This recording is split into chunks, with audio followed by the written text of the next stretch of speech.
This is earGROUND, New Voices Amplified, and my name is King Boaz. And today we have another queen in the building, and she goes by the name DJ Zandimaz. Welcome to the show, DJ Zandi. Hello, Boaz. How are you doing? I'm good, thanks. I'm good, thanks. Finally, this is happening. Finally, it's been a long time coming, eh? Yeah, they say you're very expensive, like a dollar note in Zimbabwe. Oh my gosh. Actually, I feel like I'm more expensive than that. I'm just at red diamonds. No. Yeah, thank you so much. Thank you so much for coming through. Yeah. So let's begin from the beginning. You grew up in Esigodini. How was that like? Any fond memories from your childhood? Yo, Esigodini, to be quite honest, I'll forever be attached to that place because I basically lived half of my life there. It's a very hectic township, very humble background. The people there, I love, being in South Africa has actually made me realize how much it's so nice to have people around you living that community life, In Esigodini, something of you know each other, this person knows that person, which can be a bit irritating, but I think it's the best thing ever because I felt like I belong to a huge family. So it's been quite a journey, and I miss home. Ah, nice. Yeah. And if I'm going to try and say who's Zandimaz, it's kind of a very difficult thing because you are so many things. Maybe I think it's best to allow you to say who you are and what you do. I'm a very complicated character, really. I'm confused myself. But I think Zandimaz, we can just basically put it as a woman who is striving for, greatness in every aspect. I'm a lawyer by profession. A model. I don't think I still am, though. A girl has put on some weight. Yeah. I could be a hand model, maybe. I'm an influencer. I'm a chartered international secretary in the making. I'm a DJ. I'm a producer. I'm a mother. And I'm a businesswoman. Why are you leaving that you're a qualified lawyer? I did say. It was the first thing I said. It is actually the first statement I said. I was ticking all the boxes. Okay. No, yes, I am a qualified lawyer. Yeah. So being a DJ, before we get into that, have you practiced as a lawyer? Have you practiced? Are you actively involved in the legal system there? I can say I am. I haven't practiced as a lawyer in terms of getting admitted into the bar or being an attorney working under a law firm. But law is everywhere. With my music, I am practicing as a lawyer because I'm my own company. I run my own legal documents. So I do help people with advice here and there. So to me, that's already the practice, and I think that's how far it's gonna go. All right, nice. Yeah. Having done all the lawyer part and also telling us that you're an artist, did you always have the support from back home when you were growing up, when you wanted to pursue your art? And do you remember like the first moment when you have the first interaction with art? Growing up, I've always been an art student since primary, I did music, I did drama, I did public speaking. So to me, art has been part of the whole package growing up. Only Yeah. that in primary school, you just add it as that extra curriculum that everyone has to do. But Yeah. to me, it was more than that. When I got to high school, I took drama actually even more serious. You know, got a few gigs and a few sponsors approaching me to go study drama further, you know, overseas. My parents refused. They declined that. They were like, nope, you're not going there. You're going to have to study, finish your studies and stuff. But well, at that time, you don't really have much to say. You don't have a voice. You're still young. And obviously, they had my best interest at heart. You know, they wanted me to be stable, have something to fall back on. I still pushed arts low key, well, studied arts as well because I was always that smart kid. And my Yeah. dad expected me to do medicine, your sciences and stuff, but I refused. I went to arts. That's how I was like, I'm gonna do law. All And right. after that, when I was doing university, this side, I was like, okay, this is my chance. My parents are in Zim. Let me just try this thing out. And then that's when the DJing came in. But because now I still had to finish my degree, I was like, let me try juggle both. So Yeah. my first real taste of art, um, I can't even remember. I was young, but it All was right. always that thing of I did art. I did community art as well in Esigodini. So it's just always been there. Yeah. All right. Yeah. Then Yeah. now, why DJing? Because there's so many things that you're exposed to, so many things that you did as art as a young person. Why did you then end up finding yourself pursuing and having interest and passion for DJing? Okay, music was my first love when it came to art. I loved music more.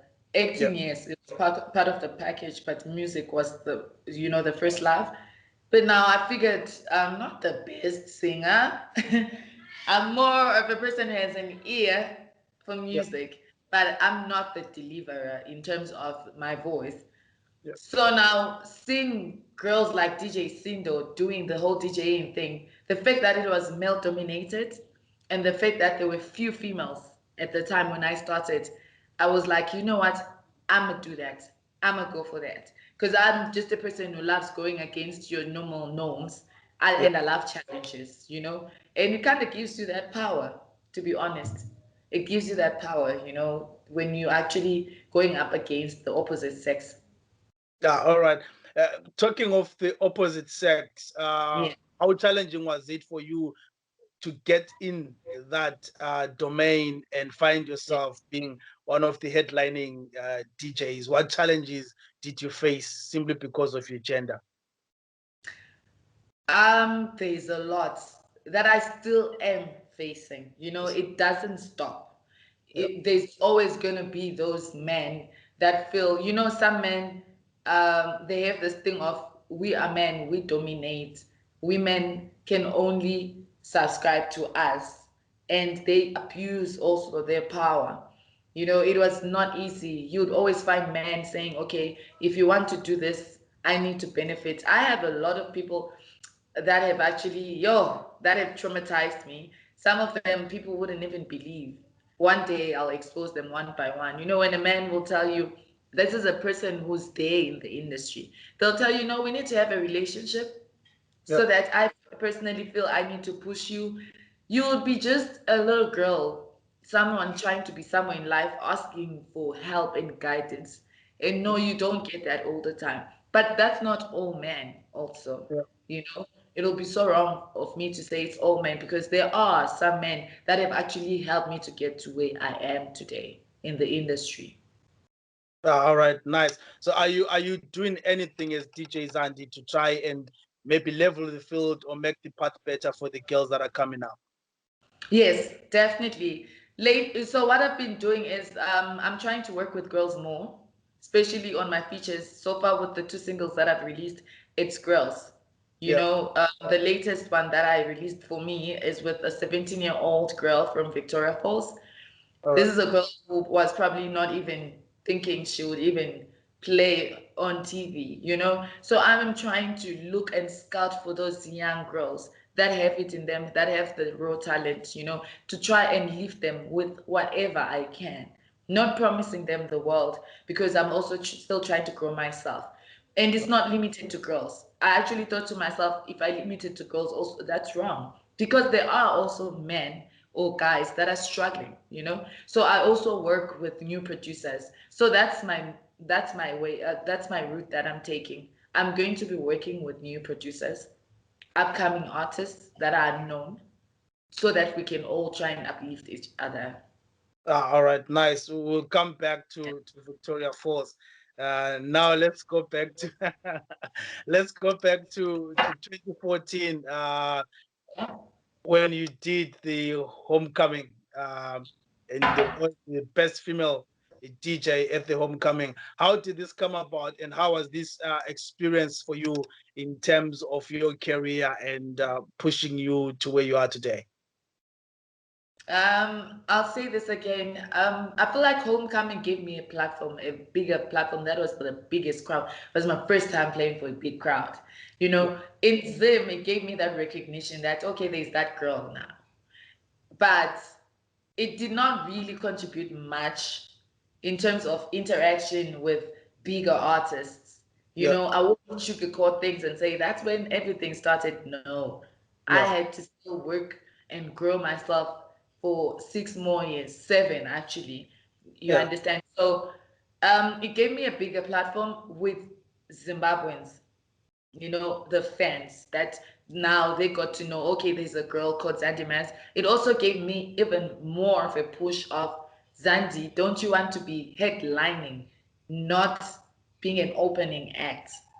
all One right. day headline such a huge crowd. So I drew inspiration from that. It was an amazing experience though. Amazing, out of this world. I still feel the chills, you know, when I Yeah. was like, so I was in the same stage with Abu Oskido and them, and people were dancing to my music. It was just one experience, Shem. Nice. Right, you having rubbed shoulders with the likes of Abo Oskito, opening Yeah. for Abo Black Coffee and stuff like that. It would seem like one of the gigs that you got and got stuck to for a bit was DJing for Busiswa on the being a road DJ for DJ Busiswa. How was this experience and how did this come about? Yo, it showed me the real world of the whole showbiz. It's a jungle, and I mean it. Busiswa is a hard worker. Those are the things I learned from her. The girl is a hard worker. There's no sleeping. You travel within provinces in a day. You have to, even as tired as you get on stage, you need to be there. I was not coping at first, you know, and Yeah, yet I'm just the DJ now. She's the one doing the performing and everything like that. So it was overwhelming, exciting, but most importantly, that's when I actually got to learn and see what I was actually going to get myself into. So it was more of a preparation into the whole entertainment industry, because there's people crush now. If you become a celebrity just like that, or an entertainer, or someone who's big in the industry overnight, yeah, chances are you along the way you will crash, you know, because there's a lot that comes with it. People just see what we show them on stage, but there's yeah, too much also in the background. There's a lot of hating, there's a lot of pressure, there's a lot of relationship strains. So to me, it trained me. So now I was Zandimaz, I know how to keep my books in check. Like I know, okay, this is how far I can push this. This is how I still ground myself. It trained me emotionally, mentally, and physically as well. Nice. And then Yeah. from there, you dominated Pretoria, your resident DJ to quite a number of clubs. How is that I experience? I own Pretoria. Pretoria is my territory. You know, it's that thing of, if there's another DJ, female DJ, not that I'm a hater, but like, okay, so who's this one? They must come talk to the queen first, the Yeah. Pretoria queen first, and I open up the way. No, I'm just playing. But yes, Pretoria is my territory. I've been resident in, I don't know how, almost every club in Pretoria. I promise you, Yeah. it's home, man. It's home. That's where I'm most comfortable. The set I deliver in Pretoria is not the same set I will deliver in Joburg. You know, when they say home ground advantage, that's Yeah. me in Pretoria. Yeah. I walk in, like, oh, yeah, she's here. I'm like, yeah, yeah, Yeah, all right. I should come to Pretoria and see you in action. definitely, Yeah. definitely. All right. Now you are an artist who's done well also in academic. Yeah. Uh, with the DJing thing, did you go to school for this? How does someone become a DJ? If someone is watching you and saying, I want to be like DJ Zandimaz, how do they go about it? Is there a school for this? Is this a question of trial and error or learning from others until, or a simple, a natural talent that you get your passion and go for it? Um, I see there are a lot of DJing schools, which is good. You know, sometimes you can have a natural talent, but sometimes going to school will actually help you enhance it. You Yeah. know, that's a solution that would work for many. Yeah. But with me, unfortunately or fortunately with me, I think it has been me. It has been in me. I never went to school for it. I taught myself how to play. I then went to other DJs to try and get a few skills because DJing involves a lot. It's not Yeah. just mixing two songs. It's you need to have creativity in terms of layering your songs, which song can come after what, reading the crowd, doing this and that. So with me, most of it, it's natural. When I'm DJing, I will not even plan my set. I get to a place, just read the crowd. Okay, those people, they're probably in a mood of such music. As I play one song, I think of the next, you know. Yeah. But that's not the best solution for everyone. Yeah. I would say, even if you are a DJ, perfect your skill, go to school, get to learn sound. How do I do this? How do I do that? If you're taking my route, it has to take years of experience. You will keep on learning. As I still am learning, I'm not saying I'm perfect on everything. Lilo Yeah. bakoni hashi sometimes, you know, there's Yeah. things that actually sometimes zing provide, you know. So it's that thing of you keep learning. There's no particular solution to it. But if there's school, I'd say go to school also for it. Ah, all right. Nice. Yeah, now let's Mhm. come to the music. And before we talk about the music that you've done, maybe I will need you to explain this a bit. We have, Yeah. for example, DJ Mapurisa or DJ wherever, which is more dominant term that is used in SA where a DJ has a song. And you are one of those DJ who has a song. Yet we know DJs as people who mix other people's music. If I can put it that Yeah. way. So Yeah. when does a DJ become a song owner? When does a DJ become someone who's the first name on the song? What is the contribution? What is the creative process of a DJ to the song to say DJ Zandimaz featuring whoever, DJ Mapurisa featuring whoever? What does a DJ do? It's a calling. It's a calling. It's a calling, and it's not a calling for everyone. I'll Yeah, tell you that. So the thing is, you are right. A DJ is the person who actually mixes other people's music. That's where most of us start. And then people like Maporisa now, they're producers. They yeah, don't just only mix. They know how to cook the beats.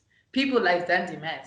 Even if with me, I'm not yet fully equipped to do everything on my own. So yeah. now I co-produce, you know. When I'm in studio, there has to be someone who's more technical. All right. I'm more on the directive side. Let's do this. Okay, take that, put it there, you know. Aboma Porisa, they do it hands-on on their own. So production, that's when you get to own the song because that's your beat, that's your own baby, that's what you created. So with production, I'll always say it's a calling. Don't just try it at home. Don't Yeah. try it at home. And when the time is right, something will click like, now I can do this. Ah, all right. All Yeah. right, nice. Let's come to music. At what point did you decide, okay, let me jump in there and do Emathandweni, which is one of your songs that has millions of views on YouTube, is doing well in SA, is doing well in Namibia, is doing well in Zimbabwe, and in other African countries, actually. How did that song come about? This is your first single. What inspired this song and saying, okay, now I want to talk about Emathandweni? Where did you fall in love? I have always been in love. Do you know this song? I had the lyrics to this song. It's been 7 years. Wow. All right. This was just me genuinely pouring my heart out, saying, guys, this is it. It can happen. You can be a DJ, be classified as a girl who's constantly out there. But if you have that one person that you love, that one person will always ground you. It's so possible. So the song expresses a life of a DJ or an entertainer like me, where you are actually exposed to a lot of people, a lot of temptations, Yeah. a lot of devils out there, but at the same time, you're still grounded by that one person that you love at home. So I wrote those lyrics.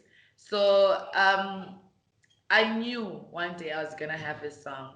And I told the person that I dedicated the song to that one day I'm gonna write a song about you and I'm gonna release the song, and yo, I can't imagine how they feel. I mean, if I were that person, yo, I'll be so happy. So that's how it started. Then we worked on the beat with great producers, DJ Obza and Mr. Brown. Yep. Yeah, we worked on the beats and it didn't even take us more than 2 days. The song was done. I just gave Nokwazi a call. I was like, it was a long shot also because I was just a nobody. I was just a DJ. I was like, Yep. sis, there's something I want you to listen to, please. And I would love you to jump onto it.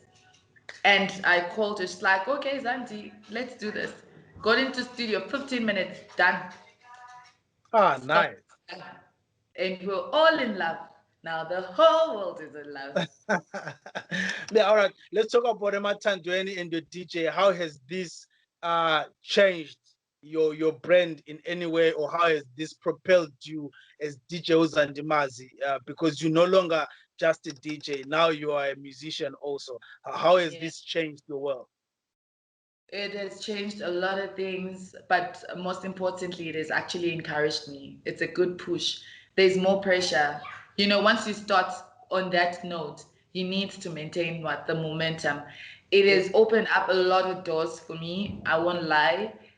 Now the whole music thing is starting to make more sense. It's starting to be more fulfilling because now this is me sharing all that I have out there to a wider audience, yeah, it's amazing. It has also resurrected a few haters here and there, and I love it actually. I love it. To me, that's actually saying you are doing something actually very well. yeah. So it's just a lot. It's a roller coaster, but grateful. Ah, nice. And Yeah. you did not stop on Emathandweni. A few months down the line, you released For Me, which is a single. Uh, with For Me, I was attracted to Victoria Falls. I was like, I know this place. I know Yeah. this is this is a nice song, but I know this place. Is this Victoria? So that's when I had to try and investigate to say, was this shot in Victoria Falls? What was happening? So Yeah. maybe if you can explain to us how did For Me come about and who are the artists that are featured and how did that all happen? Okay, so after Emathandweni was making waves, I'll get a lot of people approaching me, youngsters, especially on my DM. Sandy, Sis Sandy, can we work? Can we work? It not that I ignore. Sometimes it gets a bit overwhelming. Like Yeah, it's not you can't really be able to attend to each and every person. yeah, And then now, because I had an interview with one of the DJs at Victoria Post Station, he gave me a call. He's like, Zandi, there's something that I want you to do. I want you to give my kids an ear. These kids, you will not regret it. I was like, okay, cool. Let's hear it. So they sent like a raw beat. I could listen to the bass line. I'm like, okay. I was like picking up, no, but this song, there's a lot of Emathandweni vibes there. I called the boys. I was like, I feel like this is my song, low key. They were like, yes, we're actually inspired by Emathandweni when we created the beat. All So right. I'm like, but we are onto something here, because it's more of my flavor. And I didn't waste time, went to Victoria Falls immediately. I just booked my team and we went to Victoria Falls. When we got there, we were in studio. We got Michelle, a 17-year-old. The other two co-producers, one is 20 and the other one is 21. We Yeah. then decided, you know what, let's do this. The song came about perfectly. Amazing, talented kids. Yeah. After the song, we're like, we are doing this. We called I called Nikki Campus, the same guy that had shot Emathandweni. I was like, Nikki, you know what? No stories. Got you a flight. You're coming to Victoria Falls. We are going to record this song. Not prepared, nothing. We're like, we will make this work. We Yeah. shot that music video in a space of 3 hours, and it was between 4 p.m. and 9 p.m. Yeah. We just put everything together. We're like, we'll do this bits and pieces, it'll come together, which was so exciting. Because Emathandweni, yes, is my baby, my firstborn child.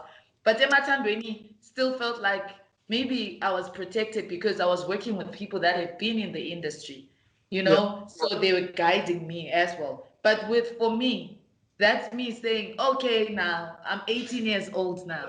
I can go to the club alone, It's Yeah. more like I'm now out there doing things on my own. So it was amazing. Yeah, all right. How has been the reception of Emathandweni? Sorry, for me, compared to Emathandweni so far? Tricky. I feel like for me, it's going at a faster momentum in terms of people receiving it. Emathandweni, it picked up a month and a half later. It Yeah. started a bit slow, but for me, I think it's a song that when you listen to it the first time, it hits hard, it hits home. You're like, yeah. And then Emathandweni grows on you, and when it grows on you, it sticks. Yeah. It just stays there. All right. Yeah, we want to talk about the future, but before we do that, let's Yeah. look at 2020. How Yeah. did you survive the COVID, the lockdown? There are no gigs, there's nothing. How was that for you, and how did you manage to pull through and keep that passion and momentum? 2020 was a hard knock, but at the same time, for me, that's when I actually say to myself, Zandi, you will produce music.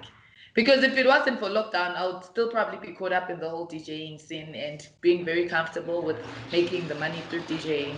It got me thinking, honestly. The first 3 months of hard lockdown got me thinking. I was like, okay, Zandi, you need to have something solid. Yeah. You've been a DJ for the longest time. What's your next step? I feel like everyone at some point they had to have a conversation with themselves. That's Yeah. when I decided, let me get into the whole production thing. But it was hard financially. It was very hard. Thank God I had backup in terms of I have other business interests, and saving money is always something I'll always encourage. But it was a hard knock. The luxury was gone. Now you have to be very careful with your ways of spending money and all of that. But also growth. That was part of growing. That was part of more like a reboot. Let's actually restart this whole life thing. Let's have a different view of how to do this whole life thing. Nice. All right. What is Zandile doing right now? Can we expect an EP, an album from Zandi? Zandi is drinking coffee.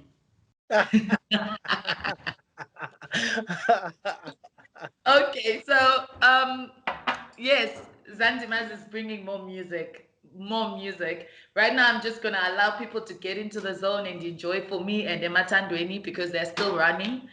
Yeah. I'm going to deliver another hot single in summer when we are fully unlocked. I have a hot one. That one is there. It's pegged away, guys. It's a song that I did with the late Calvin from Zim. Oh, It's been right. there. It's been there. I'm working on an EP with DJ Opsa and other artists, surprise artists. So 2021, we're there. We are ready. Good music We're all the way. waiting. Yeah, We're waiting for that. We're waiting for that. Thank you so much, DJ Zandimaz, for your time. This it's a has been fun. pleasure. Yeah. Thank you so much. Thank you. Yeah. All right. This was King Boaz, and I was talking to another queen, DJ Zandimaz, all the way from SA, where she's best and doing her thing. Until next time on earGROUND, we are out.